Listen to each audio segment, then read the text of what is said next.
प्रिय विद्यार्थियों, क्लास 7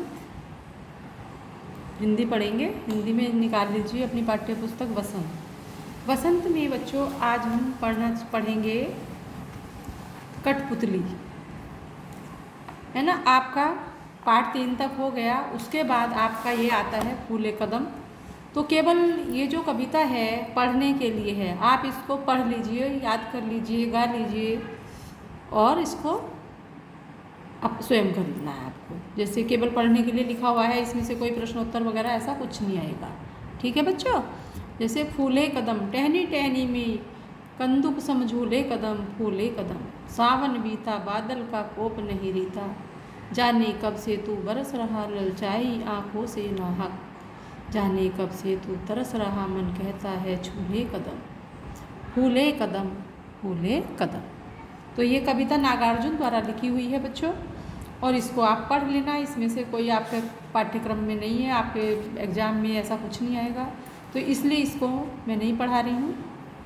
आप स्वयं पढ़ें और मैं आगे समझाती हूँ आपको कठपुतली। तो बच्चों निकाल लीजिए अपनी पाठ्य पुस्तक में कठपुतली पाठ 4। कठपुतली गुस्से से उबली, बोली ये धागे क्यों हैं मेरे पीछे आगे, इन्हें तोड़ दो मुझे मेरे पाँव पर छोड़ दो। तो बच्चों कठपुतली जानते हो? कठपुतली क्या होता है पहले तो ये समझ लीजिए, है ना। कठपुतली जैसा कि आपको ये चित्र में दिख रही है, ये काठ की बनी हुई एक पुतला टाइप होती है। काठ की बनी हुई, उस पर कपड़े वपड़े पहना करके उसको जो है नचाया जाता है। गाँव में पहले इनसे मनोरंजन किया जाता था, इनको नचाया जाता था। तो इनको कैसे, इनकी उंगलियों में, इन सब जगह इनके धागे बांध करके जो है एक चारपाई खड़ी करके उसके पीछे से व्यक्ति खड़ा होता था, अपनी उंगलियों में बांध करके इसको जो है नचाते थे, है ना। तो ये उंगलियों के इशारों पर धागे से बंध करके नाचती थी, और इससे मनोरंजन किया जाता था। और एक ढोलकी बजा करके एक महिला या कोई भी इसका क्या है भाव व्यक्त करता था कि कठपुतली क्या चाहती है ना। तो इस तरह से कठपुतली नृत्य देखा होगा आपने। तो ये पहले बहुत अधिक मनोरंजन किया जाता था इससे। तो ये होती है कठपुतली, काठ की बनी हुई पुतली। तो देखिए बच्चों, ये कठपुतली जो है परतंत्र है, आपको जैसे कि दिखाई दे रही है। परतंत्र यानी दूसरों के वश में, उंगलियों के इशारों पर नाचने वाली। अच्छा, ये स्वयं कुछ नहीं कर सकती, जैसे कोई इसको कहेगा वैसे ही ये चलती है। तो ये परतंत्र है।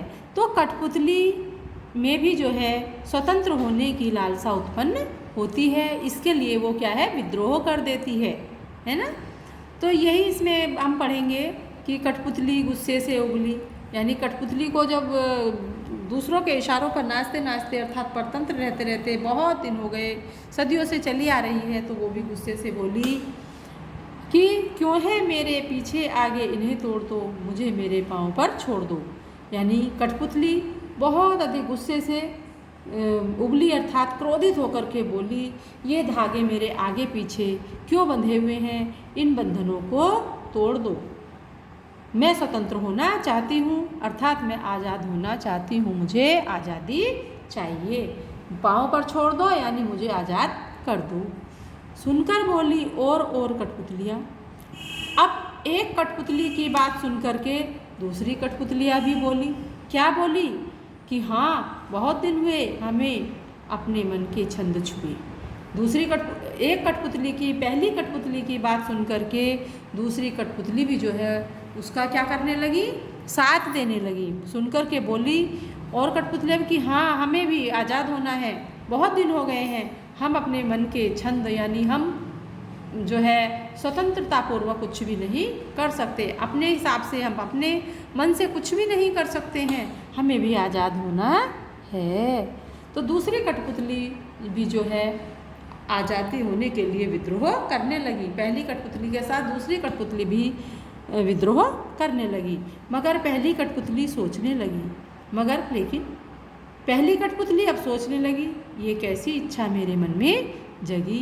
तो क्या सोच रही है पहली कठपुतली कि मेरे मन में बहुत दिनों से परतंत्र है, यानी गुलाम हैं, आज़ाद नहीं हैं हम, तो मेरे मन में ये कैसी इच्छा जग गई और मेरे इस इच्छा से दूसरी कठपुतली भी जो है विद्रोह करने के लिए तैयार हो गई है।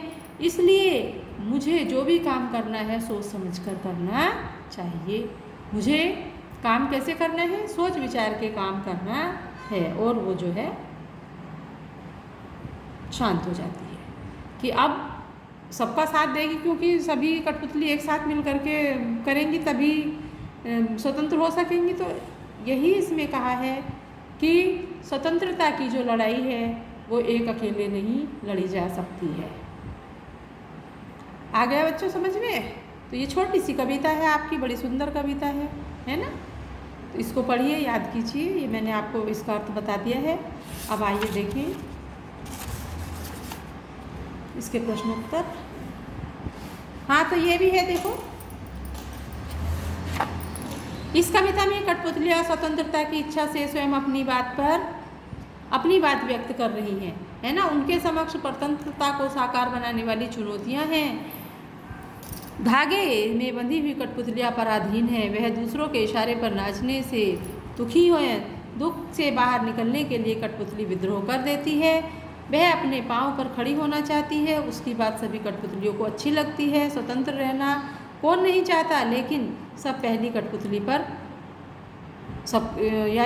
कठपुतली पर सबकी स्वतंत्रता की जिम्मेदारी आती है। यह सोच समझकर कदम उठाना जरूरी समझती है। ठीक है बच्चों, आगे देखिए प्रश्न अभ्यास में कविता से। अब इसमें पहला क्वेश्चन है, कठपुतली को गुस्सा क्यों आया? क्यों आया कठपुतली को गुस्सा? कठपुतली को गुस्सा इसलिए आया क्योंकि कठपुतली बहुत समय से पराधीन थी।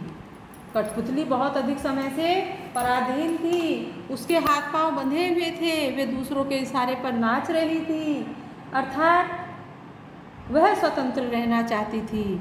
इसलिए उसने विद्रोह किया। विद्रोह स्वर में बोलने लगी, है ना? तो आज़ादी किसको प्रिय नहीं है? अर्थात कठपुतली को गुस्सा क्यों आया? क्योंकि वो आज़ाद होना चाहती है। कठपुतली को अपने पाँव पर खड़ी होने की इच्छा है, लेकिन वह क्यों नहीं खड़ी होती? दूसरा क्वेश्चन है, क्यों नहीं खड़ी होती? कठपुतली स्वतंत्र नहीं है। उसको अपने पाँव पर अर्थात स्वतंत्र होने की इच्छा है उसकी, लेकिन वह खड़ी होने की इच्छा है, लेकिन वह क्यों नहीं होती? क्यों नहीं हो पाती? इसलिए नहीं हो पाती क्योंकि दूसरी कठपुतलियों की जिम्मेदारी भी उस पर आ पड़ी है। जो और दूसरी कठपुतलियाँ हैं उनकी जिम्मेदारी भी उसके ऊपर आ पड़ी है। किस पर? पहली कठपुतली पर। ठीक है बच्चों, पहली कठपुतली की बात दूसरी कठपुतली को क्यों अच्छी लगी? पहली कठपुतली की बात दूसरी कठपुतली को इसलिए अच्छी लगी क्योंकि सभी दूसरी कठपुतलियाँ भी जो है आज़ाद होना चाहती हैं। स्वतंत्रता किसी को भी प्रिय नहीं है। अब क्वेश्चन संख्या 4 है, ये देखो। पहली कठपुतली ने स्वयं कहा कि ये धागे क्यों हैं मेरे पीछे आगे, इन्हें तोड़ दो, मुझे मेरे पाँव पर छोड़ दो। तो फिर वह चिंतित क्यों हुई कि ये कैसे इच्छा मेरे मन में जगी? नीचे दिए गए वाक्य की सहायता से अपने विचार व्यक्त करो। जैसा कि मैंने अभी बताया है, उसे दूसरी कठपुतलियों की जिम्मेदारी महसूस होने लगी। एक ऑप्शन तो ये है तुम्हारे पास। दूसरा विकल्प ये है, उसे शीघ्र स्वतंत्र होने की चिंता होने लगी। सही है ये? नहीं। वह स्वतंत्रता की इच्छा को साकार करने और स्वतंत्रता को हमेशा बनाए रखने का उपाय सोचने लगी। अगला एक विकल्प है, वह डर गई क्योंकि उसकी उम्र कम थी। तो इनमें से कौन सा सही है बच्चों? इनमें से ये सही है, उसे दूसरी कठपुतलियों की जिम्मेदारी महसूस होने लगी। टिक कर लो इसको, पहले वाले को। अब देखिए दूसरा है ये कविता से आगे।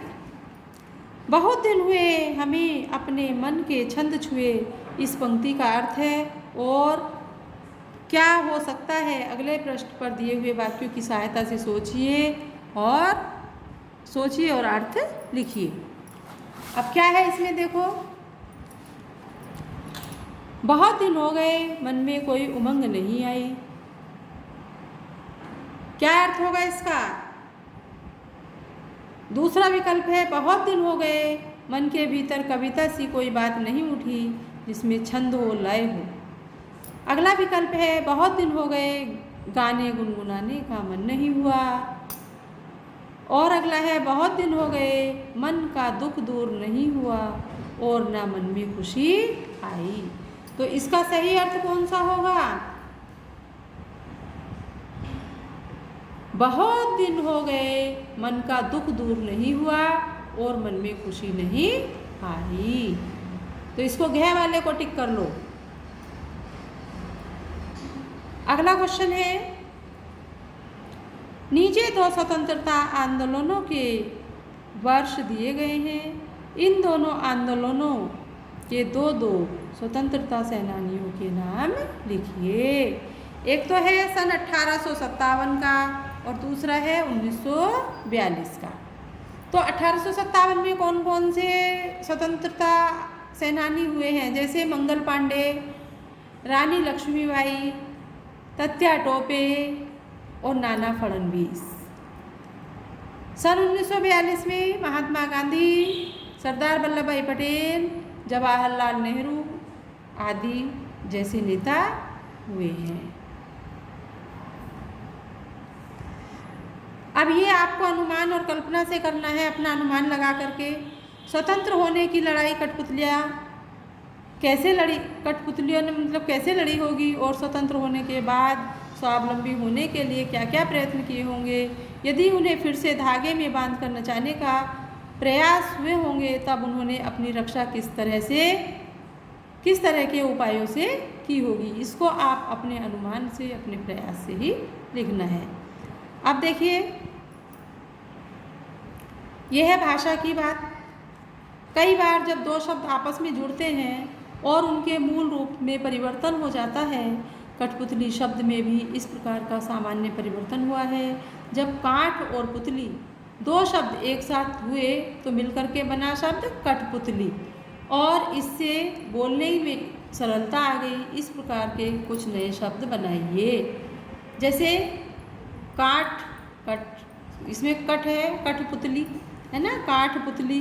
तो काठ है और पुतली है, तो काठ से क्या शब्द बन गया? कठ, है ना। तो इससे हमारा रूप बन गया कठपुतला, कठफोड़ा, है ना। इस तरह से ही आपको किससे बनाना है? हाथ, हाथ का हथ बन जाएगा, सोना सोन बन जाएगा, मिट्टी का मट बन जाएगा। तो इस तरह से आपको जो है इसी से शब्द बनाने हैं। जैसे हाथ, हथ से हथकड़ी, हथगोला, हथकंडा, तो इस तरह के शब्द बन जाएंगे। हथगर का। अगला आता है सोना। सोना से है सोन, तो इससे क्या बनेगा? सोन पपड़ी, सोन पपड़ी, और सोन हलवा, ये भी बन जाएगा। सोन जूही, सोन परी, सोन पपड़ी, कुछ भी बना लीजिए, है ना।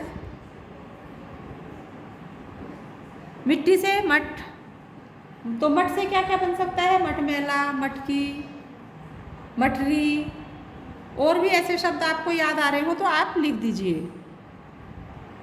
अगला है कविता की भाषा में लय हो। कविता की भाषा में लय, तालमेल बनाने के लिए प्रचलित शब्दों और वाक्यों में बदलाव होता है।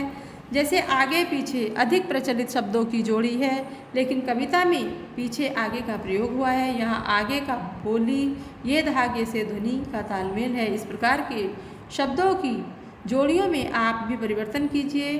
दुबला पतला, इधर उधर, ऊपर नीचे, दाएं बाएं, गोरा काला, लाल पीला आदि। तो इसमें आपको करना है दुबला पतला। जैसे मेरा भाई दुबला पतला है। इधर उधर, बच्चे इधर उधर भागे जा रहे हैं। ऊपर नीचे मत देखो, है ना। तो इस तरह से आप बना सकते हैं। दाएं बाएं देखिए।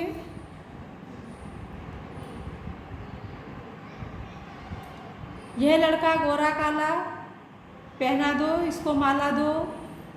यह पतंग है, लाल पीला रंग है इसका, है ना। इस तरह से इनको अपने वाक्य में प्रयोग करना है। तो बच्चों ये तुम्हारा पाठ पूरा हो गया है। कौन सा? कठपुतली। इसके शब्दार्थ मैं भेज दूंगी, आप अपनी कॉपी में कर लेना। धन्यवाद।